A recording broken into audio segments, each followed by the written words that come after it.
Hello, and welcome to our newscast about colonial Pennsylvania.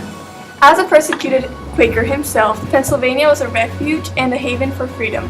A colony was constructed with the sole purpose of tolerance and acceptance, resulting in a fine relationship with the natives, protests against slavery, and a diversity that included many other religions and nations. Pennsylvania was a land of progress, and it quickly escalated into a commercial trade center. William Penn and all the other Quakers facing discrimination in England based on that idea of religion. Along with this, Pennsylvania's economy was extremely successful. There were many reasons why their economy was so successful, including diverse agriculture, profitable trade, and a surplus of natural resources.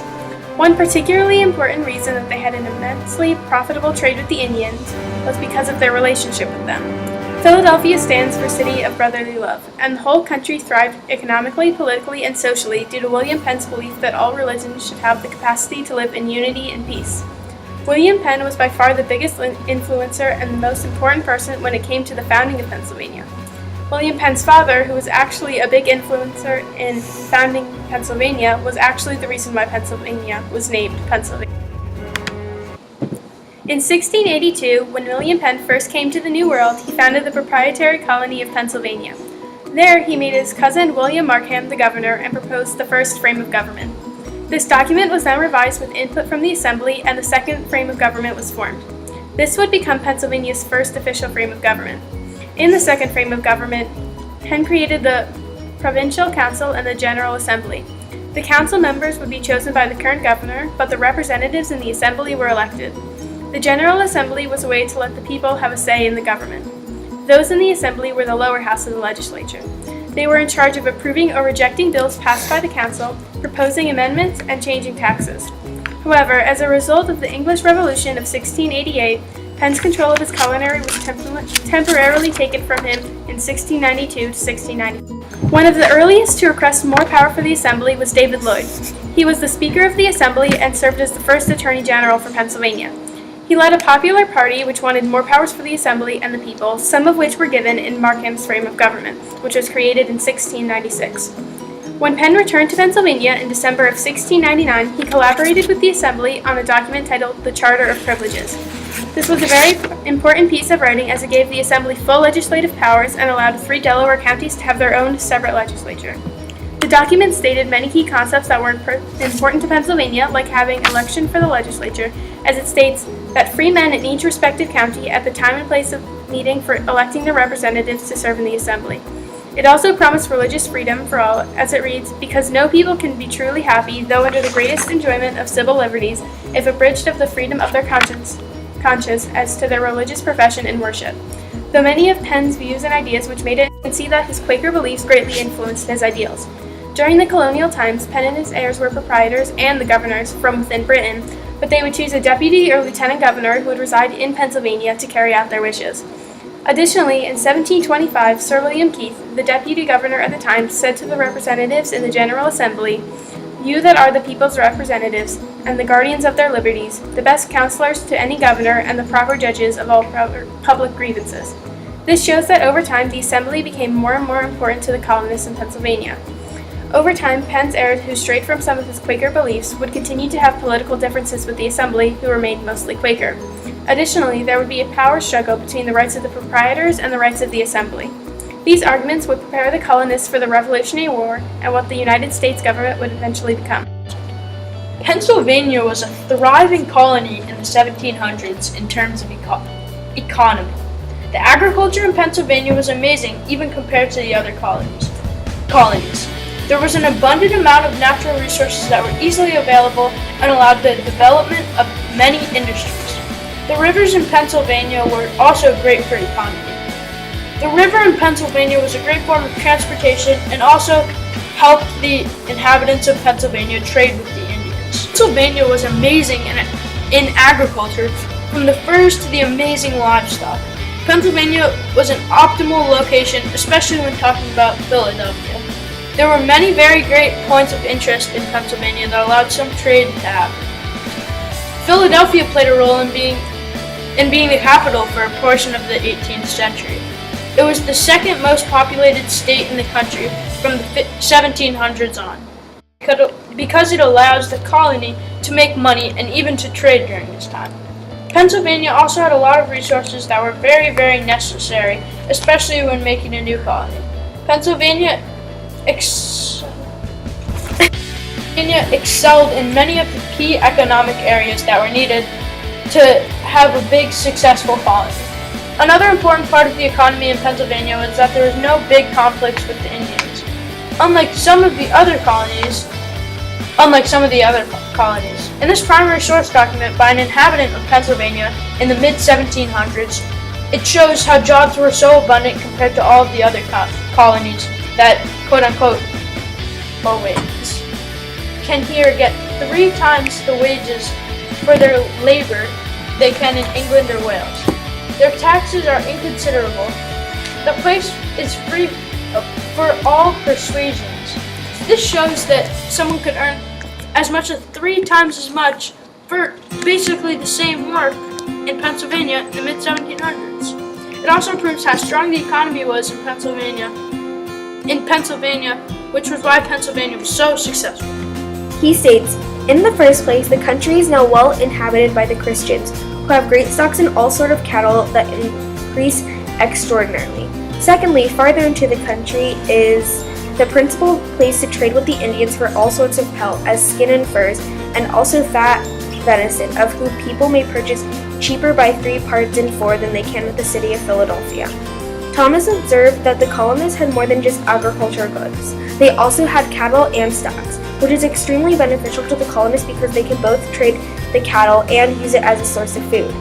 Something else that Thomas wrote was that the Pennsylvanians could trade with the Indians that lived in the area. Many other colonies were hostile towards the Indian, which made it much more difficult to trade. It was very beneficial that the colonists in Pennsylvania stayed friendly with the Indians, as it allowed them to have very profitable trade. Thomas also wrote, "They pay no tithes and their taxes are inconsiderable." He states yet another reason why Pennsylvania's economy was so successful. The colonists didn't pay tithes, which was 1/10 of annual earnings taken as a tax for support of the church, and they also paid barely any taxes, which really improved the economy. Overall, Pennsylvania's economy was extremely successful during the colonial times. Okay, so in 1682, William Penn was granted the land between Maryland and New York due to the 16,000 euros which King Charles II owned to his father, Admiral Sir Penn. Persecuted by Anglicans, the Quakers faced a crucial time. Penn viewed Pennsylvania as a haven for Quakers and a holy experiment. Born in an Anglican family, Penn became a Quaker at the age of 22 and was expelled from Christ Church and Oxford for being a Quaker and was arrested multiple times. Taking advantage of the rough period in England, Penn made pamphlets to promote this land of religious liberty and cheap land. Attracting artisans, laborers, Germans, Dutch, Scotch-Irish, Scandinavians, English, and enslaved Africans, Pennsylvania was a land of diversity. William Penn believed that people of all religions should live together in peace, which led to the undisturbed relationship that the colonists had with the natives, unlike many of the other colonies at the time. Although William Penn was granted all the land in Pennsylvania by the king, they did not want to grant or settle any part of it without first finding the claims of the Native Americans who lived there. Alliances and treaties also allowed for the pacifism and the long peace which accompanied the colony throughout its colonization. One of the treaties was established in 1682, and it stated that in exchange for foreign and other goods, Penn promised that he would deal with the Indians fairly and honestly. In a document written by Penn in 1683, he states, "The natives I shall consider in their persons, language, manners, religion, and government. For their persons they are generally tall, straight, well-built, and of singular proportion." Another document is a direct letter that Penn sent to the King of the Indians, in which he says, "I have sent my commissioners to you about to a league of the peace. We desire you to be kind to my people, and receive these presents and tokens which I have sent to you as a testimony of my goodwill to you, and my resolution to live justly, peaceably, and friendly with you. I am your friend." This stable relationship between the colonists and Indians allowed for a stable colony without war and periods of starvation. Edward Hicks was a Quaker preacher in Pennsylvania, and his currently famous paintings illustrate and evidence the peaceable kingdom of Pennsylvania. Despite Quaker opposition to slavery, about 4,000 slaves had been brought to Pennsylvania by 1730, most of them owned by English, Welsh, and Scotch-Irish colonists. However, in 1682, the first public protest against the institution of slavery led to Quakers in Germantown, Pennsylvania, to adopt resolutions against slavery. In 1780, Pennsylvania was the first state to get legislature to pass an act for gradual abolition. Pennsylvania had a huge diversity, made up of liberal, pacifist colonies. The peace allowed the colonies to thrive in other areas, and Philadelphia became a busy port and trade center, designed for an intellectual and commercial life. Because of this, the colony was tolerant and peaceful, allowing for its growth and development in many areas. A lot of these tolerant ideas came from William Penn himself, who is now ranked amongst the three heroes of American freedom due to his contribution to religious tolerance.